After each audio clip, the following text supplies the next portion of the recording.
Okay, what I'm going to do today, I'm going to show you how to jack up the car so that you can work underneath it safely, because there's tons of jobs that can be done under there. To do this job, you're going to need a couple of jack stands, a set of chocks, and a trolley jack.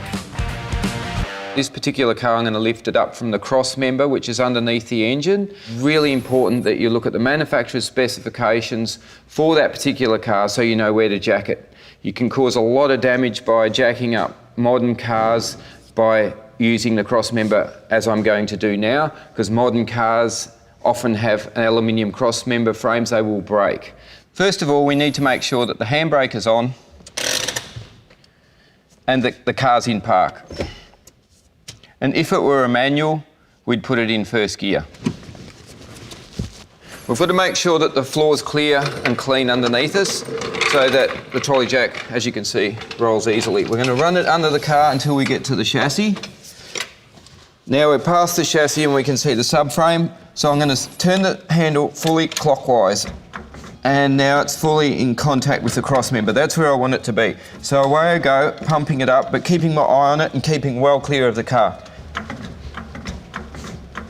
Okay, that's my workout for the day. That's as high as it'll go. And now we're going to put the jack stands in.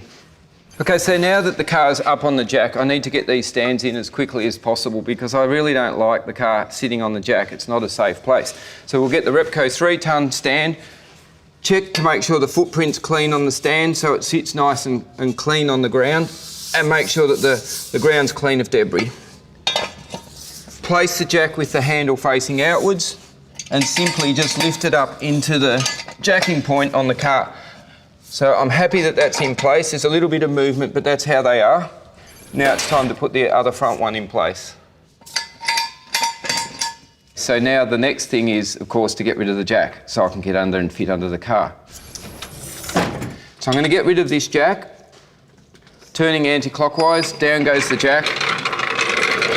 Out of the way now. And I'm going to put the safety chocks in, one behind each wheel. Okay, so jacking the car was quite easy really when you follow the right procedures.